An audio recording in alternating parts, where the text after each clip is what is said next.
dedinôčka, dedinka malá, na vršku vystavaná. Taká si mi, veru prekrásna, dedinka milovaná. V nej všetci žijeme veselo, spievame našu dedinôčku radi. Máme, aká si mi, veru prekrásna, očina naša drahá. V nej všetci žijeme veselo, spievame našu dedinôčku radi. Máme, aká si mi, veru prekrásna, očina naša drahá.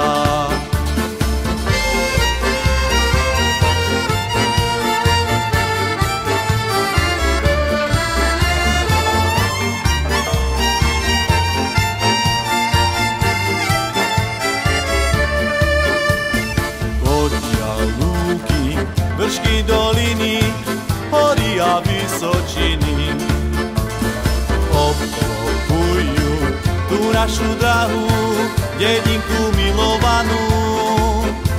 V nej všetci žijeme veselo, spievame našu dedinôčku radi. Máme, aká si mi, veru prekrásna, očina naša drahá. V nej všetci žijeme veselo, spievame našu dedinôčku radi. Máme, aká si mi, veru prekrásna, očina naša drahá.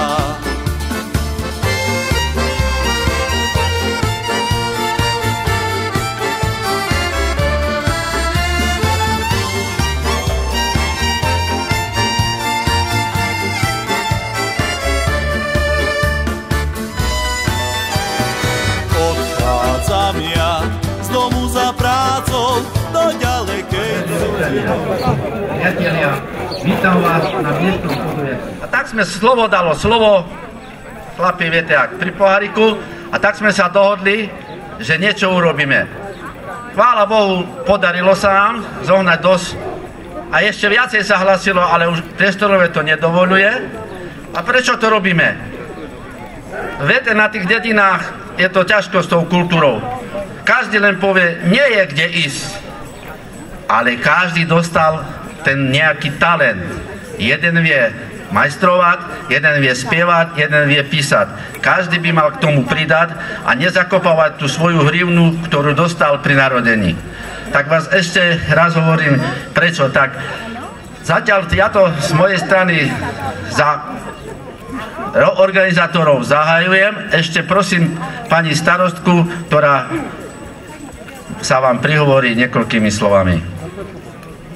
Vážení účastníci, organizátori, milí hostia, je mi cťou privítať vás na prvom ročníku akcie Traktor Paráda. Tieto poľnohospodárske stroje patria poväčšine súkromným roľníkom, ktorí ich využívajú na prácu na poliach a vo svojich záhradách. V dnešnom programe uvidíte prehliadku veterán traktorov a po domácky vyrobených traktorov, spanilú jazdu po cestách v obci Bracovce, kultúrny program, v ktorom vystúpi ľudová skupina Novešan a takisto ľudové slovo pána Adama.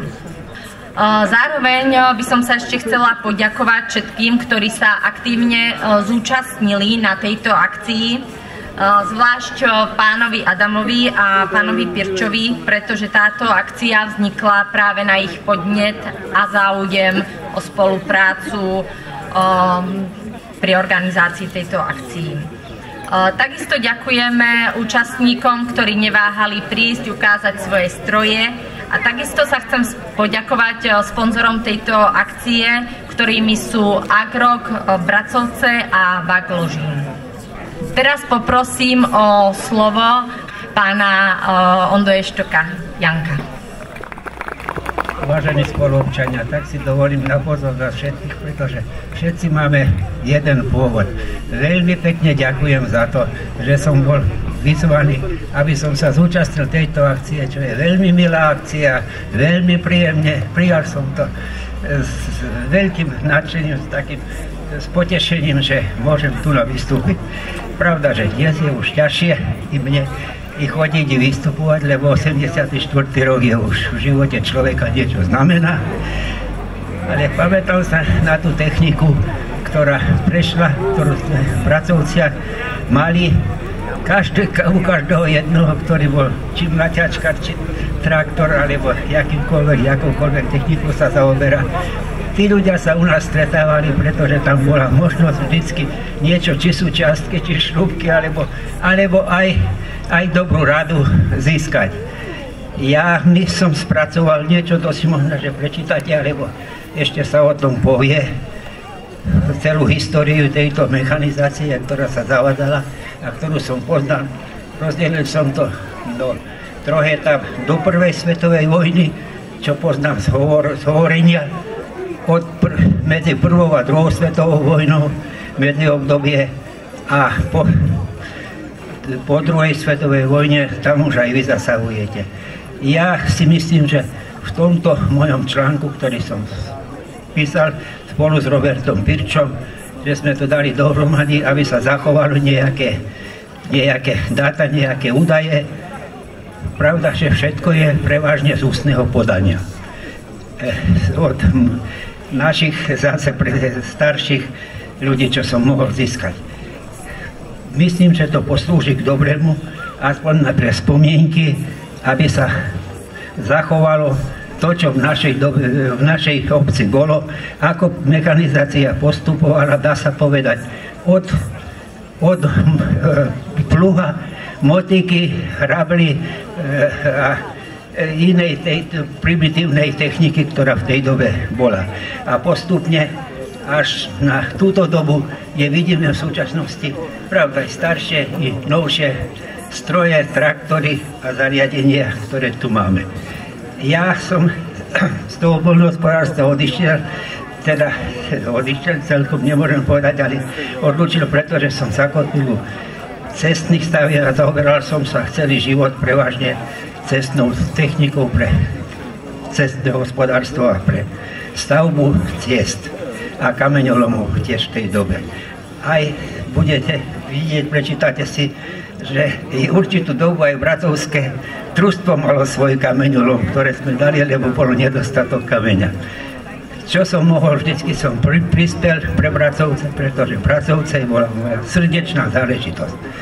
Dúfam, že ešte sa stretneme a si pohovoríme, ak máte nejaké otázky, veľmi vďačne zodpoviem. Ďakujem vám za pozornosť.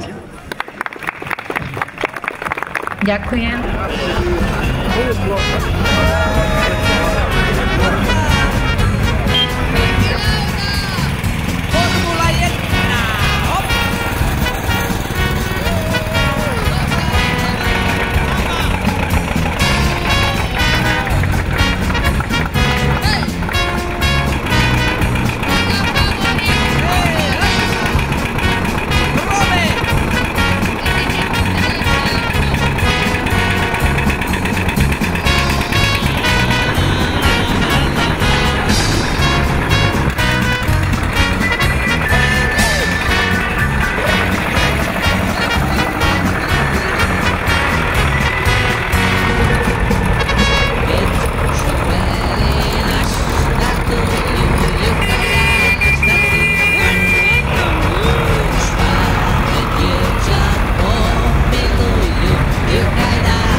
Dovolte mi poďakovať sa účastníkom jazdy, ktorá prebehla po obci.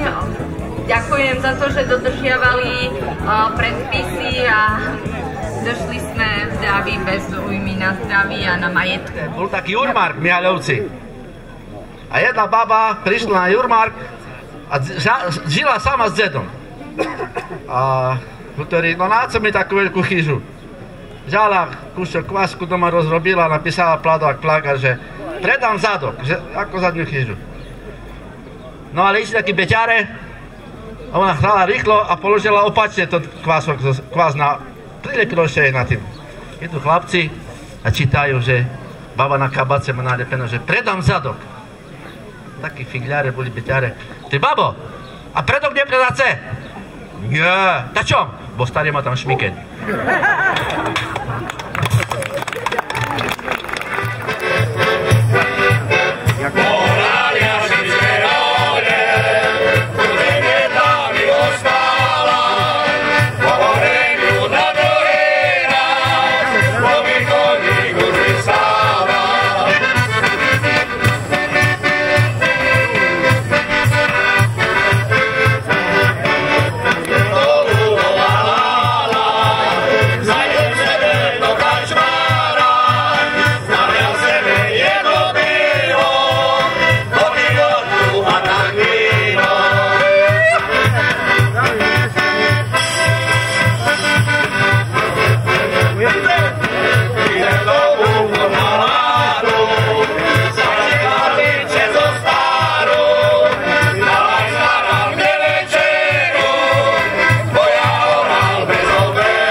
Znáte, jak založili družstva, tak jak ten náš Janko, on doježdžal, že mlacilo še na mlacačkoch.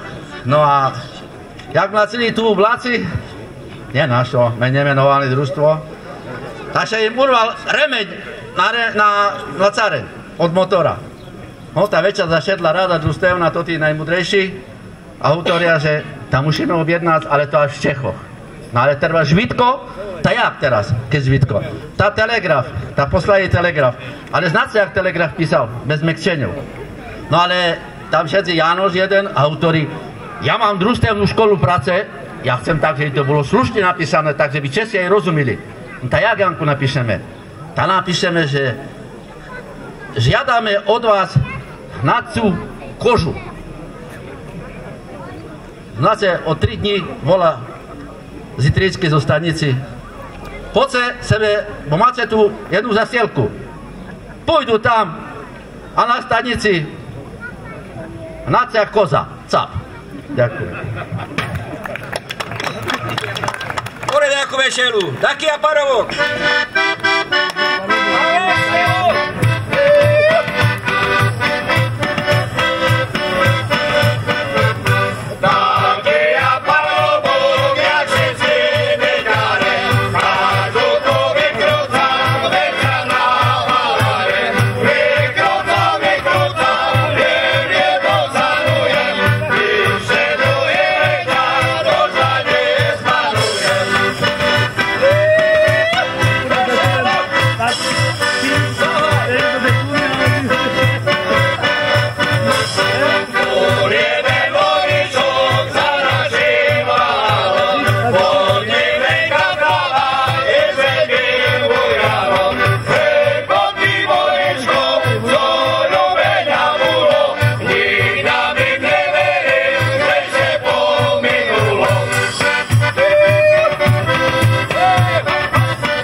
Lásečko moja, čo mi je taká smutná, nevesela.